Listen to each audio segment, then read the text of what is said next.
मेरे चैनल में आप सभी का स्वागत है। आज हम अपनी आत्मशक्ति को कैसे बढ़ाया जा सकता है इस विषय पर चर्चा करेंगे। गायत्री माता की पूजा करने वालों को कुछ विधान बताए गए हैं। गायत्री की अनंत कृपा से, उनकी साधना करने से आत्मशक्ति के प्रति अपने पापों का परिमार्जन, अपने प्रारब्धों को दूर करने का प्रयास किया जा सकता है। हमें भली प्रकार से समझ लेना चाहिए कि आत्मा जो है सर्वथा स्वच्छ और निर्विकार होती है। कहा जाता है कि हम जो जन्म लेते हैं तब शुद्ध होते हैं और अपने कर्मों से ही द्विज बनते हैं। इसलिए पापों का नाश करना साधना के माध्यम से ही संभव हो सकता है और आत्मशक्ति की प्राप्ति भी साधना और तप के माध्यम से ही हो सकती है। इसलिए इन तपस्याओं में गायत्री तपस्या का प्रधान भूमिका है। आज हम कुछ आत्मशक्ति को मजबूत करने वाले, पापों को दूर करने वाले, अपने प्रारब्धों को कम करने वाली या दोषों को दूर करने वाली कुछ साधनाओं के बारे में चर्चा करेंगे। तो इन तपस्याओं में सबसे पहली है अस्वाद तप। अस्वाद तप में क्या होता है? तप उन कष्टों को कहते हैं जो हमें अपनी सुविधाओं को दूर रखकर सहने पड़ते हैं। भोजन में नमक और मीठा दो प्रकार के स्वाद होते हैं। इन स्वादों को हम अगर छोड़ देंगे तो हमें कष्ट होता है। तो इन कष्टों को जब हम धीरे धीरे छोड़ते हैं तो जब हमें इसकी आदत हो जाती है, उसमें संतोष मिलने लगता है, तो ये जो है तो हमारी मन की सात्विकता बढ़ती है। इस तरह से ये तप कहलाता है अस्वाद भोजन का। मन में सात्विकता बढ़ती जाती है। सबसे पहले इसे कुछ समय के लिए करना चाहिए, बाद में इसे अपनी इच्छा अनुसार, सामर्थ्य अनुसार बढ़ाया घटाया जा सकता है। यही अस्वाद तप कहलाता है। इससे हम अपनी इंद्रियों पर नियंत्रण पाते हैं। अगला तप कहलाता है तितिक्षा तप, यानी कि कष्ट सहन करने का तप। ये भी कष्ट सहन करना ही, सर्दी गर्मी को सहन करना तितिक्षा तप है। उसे थोड़ा थोड़ा सहन करने की आदत डालनी चाहिए। जाड़े की ऋतु में धोती कुर्ते से काम चलाना, रात में सोते समय कंबल से ही काम चलाना और आग ना तापना और ठंडे जल से नहाना, ये सब जो है शीत सहन करने के तप, सर्दी सहन करने के तप कहलाते हैं। और गर्मी में ठंडी हवा ना खाना, वर्षा में वर्षा सहन करना और बर्फ इत्यादि का प्रयोग गर्मी में ना करना, ये सब गर्मी के तप हैं। ये सारे जो है तितिक्षा तप कहलाते हैं। अगला है आपका कर्षण तप। कर्षण तप में क्या होता है? सबसे पहले ब्रह्म मुहूर्त में उठकर अपने नित्य कर्मों को निपटाना, अपने सभी कार्य अपने आप करना, अपने सभी कार्यों के लिए अपने ऊपर निर्भर रहना, अपना कोई भी कार्य किसी दूसरे से न कराना और पैदल चलना, चलने के लिए किसी सवारी का प्रयोग न करना। खाने में धातु के बर्तनों का प्रयोग न करना, हाथ या पत्तल में खाना। चलने के लिए चप्पल का प्रयोग न करना, खड़ाऊ का प्रयोग करना। सोने के लिए बेड का प्रयोग न करें, तख्त या भूमि पर सोना। ये सब जो है कर्षण तप में आते हैं। इसमें प्रतिदिन शारीरिक सुविधाओं का त्याग करना होता है और असुविधाओं को सहन करना होता है। यही कर्षण तप कहलाता है। अब है अगला उपवास। गीता में उपवास को विषय विकारों को दूर करने वाला बताया गया है। एक समय अन्नाहार या एक समय फलाहार, इन पर रहकर उपवास किए जा सकते हैं। धीरे धीरे इनकी कठोरता बढ़ानी चाहिए। जैसे जैसे इच्छा और सामर्थ्य हो उसके हिसाब से इनको घटाया बढ़ाया जा सकता है। उपवास में कुछ लोग ऐसा करते हैं कि पानी भी नहीं पीते हैं, लेकिन पानी जरूर पीना चाहिए, जिससे कि जो पेट का पाचन है वो आसानी से होता रहे, परेशानी ना हो। अगर पानी नहीं पिएंगे तो पेट की समस्या जो ज़्यादा हो जाती है। इसीलिए ये हमारा उपवास का क्रम हो गया, तप हो गया। अगला है गव्य कल्प तप। गव्य कल्प तप का अभूतपूर्व महत्व है। ये जो है शरीर और मन के अनेक विकारों को दूर करने वाला होता है। राजा दिलीप जब निसंतान रहे थे तो उन्होंने अपने गुरु के आश्रम में गौओं को अपनी पत्नी के साथ चराते हुए ये तप किया था। नंदनी गाय को भी चराते थे और उन्हीं के गौरस पर सेवन करके रहते थे। जीवन गौरस का सेवन करके ही उन्होंने बिताया। गाय का दूध, दही, छाछ, घी का सेवन करना, गाय के गोबर के कंडों पर ही दूध गर्म करना, गौमूत्र की शरीर पर मालिश करके सिर में डाल के उसमें स्नान करना रक्त विकारों और चर्म रोगों के लिए बहुत लाभदायक होता है। गौ के दूध, दही, घी, छाछ पर मनुष्य यदि 3 महीने तक रहे तो उसका शरीर पूरी तरह से कायाकल्प हो जाता है। अगला तप हमारा आता है प्रदातव्य तप। इसके अंदर अपने पास जो शक्ति होती है उस शक्ति को अपने पास कम रखकर दूसरे को अधिक दान देना, ये प्रदातव्य तप में आता है। अब हर किसी के पास अलग अलग तरह की शक्तियाँ होती हैं।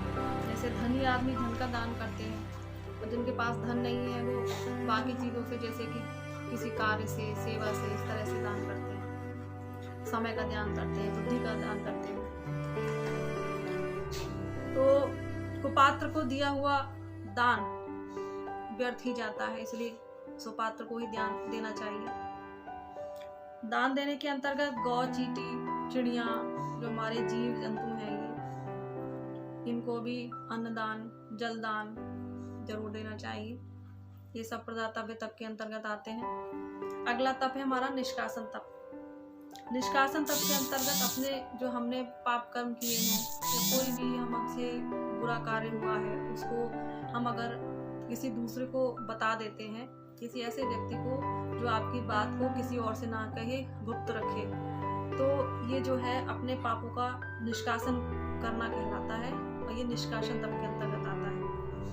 इसके अलावा किसी भी दोष के प्रकाशन के लिए अगर कोई और उपयुक्त व्यक्ति नहीं मिल रहा है तो आप शांति कुंज हरिद्वार में अपने जो दोष हैं उनका प्रकाशन पत्र द्वारा भेजकर और उनके सुधार के लिए, सहयोग के लिए आशा कर सकते हैं। अगला तप है आपका साधना तप। साधना तप में गायत्री का 24,000 जप 9 दिन के अंदर पूरा करना और 1.25 लक्ष तप 40 दिन के अंदर पूरा करना, पूजन करना, गायत्री यज्ञ करना, पुनश्चरण करना और श्रोत पाठ इत्यादि साधनाओं को पूरा करना।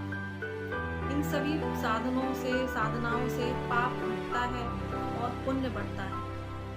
जो ज़्यादा नहीं कर सकते हैं वो थोड़ा थोड़ा ही कर सकते हैं। जैसे अगर कोई अनपढ़ व्यक्ति है तो उनके लिए गायत्री चालीसा याद कर लें, वो करें।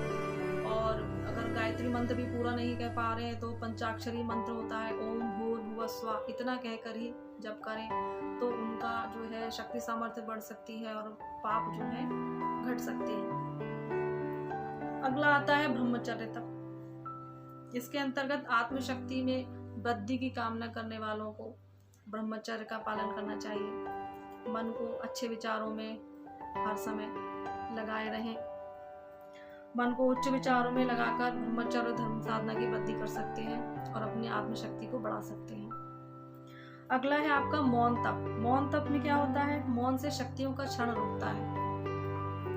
अगर आप कम बोल रहे हैं तो आपकी शक्ति कम खर्च हो रही है, बचत हो रही है शक्ति की, आपकी आत्मबल बढ़ रहा है, उसका संयम बढ़ रहा है, दैवी तत्वों की वृद्धि होती है, मन एकाग्र होता है और जिस काम में आप लगाओगे उसमें लगता है। आत्मोन्नति का मार्ग प्रशस्त होता है। प्रतिदिन कुछ समय या कुछ सप्ताह में या कुछ महीनों में कुछ समय हमें जो है ऐसा निश्चित कर लेना चाहिए जबकि हम मौन रह सकें। इसे इच्छा अनुसार, सामर्थ्य अनुसार करना चाहिए और मौन समय में स्वाध्याय कर सकते हैं और ईश्वर का चिंतन कर सकते हैं। अगला तप हमारा कहलाता है अर्जन तप, यानी कि अर्जित करना।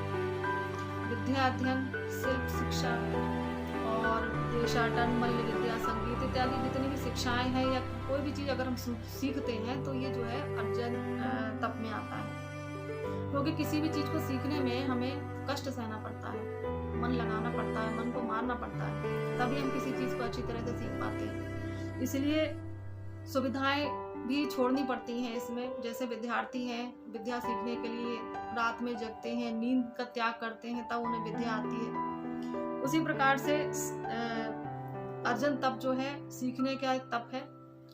तो सीखना जो है जीवन पर्यंत चलने वाली प्रक्रिया कहलाती है और यही अर्जन तप कहलाती है। इसे करके ही हम अपनी आत्मशक्ति, बुद्धि शक्ति में वृद्धि कर सकते हैं। अगली साधना आपकी आती है चांद्रायण तप। इसका अपना एक महत्व है। यह व्रत पूर्णमासी से आरंभ किया जाता है और जैसे जैसे पूर्णमासी को चंद्रमा जो है घटता जाता है, वैसे वैसे इसमें खाने की मात्रा कम कर दी जाती है। पूर्णमासी को अपने भोजन की पूरी खुराक ली जाती है इसमें। और कृष्ण पक्ष का चंद्रमा जैसे एक एक कला घटता है, उसी प्रकार से एक एक षोडशांश खाने का नित्य कम करते जाना होता है। और अमावस्या और प्रतिपदा को चंद्रमा बिल्कुल दिखाई नहीं देता है, तो उस दिन खुराक बिल्कुल नहीं ली जाती है। फिर जैसे शुक्ल पक्ष की दूज को चंद्रमा दिखाई देने लगता है, उसी प्रकार एक एक करके आहार का षोडशांश जो है बढ़ाते रहा जाता है। और इस समय सात्विक प्रवृत्ति से रहना चाहिए। पहले तो ये तो पूर्ण चांद्रायण व्रत हो गया आपका। इसके अलावा अर्ध चांद्रायण व्रत होता है, वो 15 दिन का होता है। पहले अर्ध चांद्रायण व्रत को ही करना चाहिए। इसमें क्या होता है, भोजन का 8वां भाग 8 दिन कम किया जाता है, 8 दिन बढ़ाया जाता है। आरंभ में जब अर्ध चंद्रायण जो आप सफल हो जाते हैं अगर इसे ऐसा करने में, तब आप पूर्ण चंद्रायण व्रत को कर सकते हैं। क्योंकि पहले आप सरल काम कीजिए जो आराम से हो सके आपसे, उसके बाद उसको कठिनता की ओर ले जाइए। तो इस प्रकार सूर्य की 12 राशियां होती हैं, उसी प्रकार गायत्री माता के भी 12 तप ही बतलाए गए हैं। इसमें से जो तप जिस प्रकार से आप कर सकते हैं, इच्छा अनुसार, सुविधा अनुसार, सामर्थ्य अनुसार अपने को अपनाते चलना चाहिए, जिससे अपनी जो शक्ति है वो बढ़ती चले और पाप घटते चले। और आरंभ में थोड़े व सरल तप अपनाने से जो है आगे धीरे धीरे जो है कठिन तप करने की थोड़ी सी आदत हो जाती है, अभ्यास हो जाता है। अतः हम अपनी आत्मशक्ति की वृद्धि व पापों के प्रायश्चित के लिए इन तपों को अपना सकते हैं, अपने जीवन को आगे बढ़ा सकते हैं, अपने परलोक को भी सुधार सकते हैं। आशा है आज की ये जानकारी आप सभी को अच्छी लगी होगी और उपयोगी सिद्ध हुई होगी। अतः आज की बात यहीं पर समाप्त करते हैं। आप सभी का सुनने के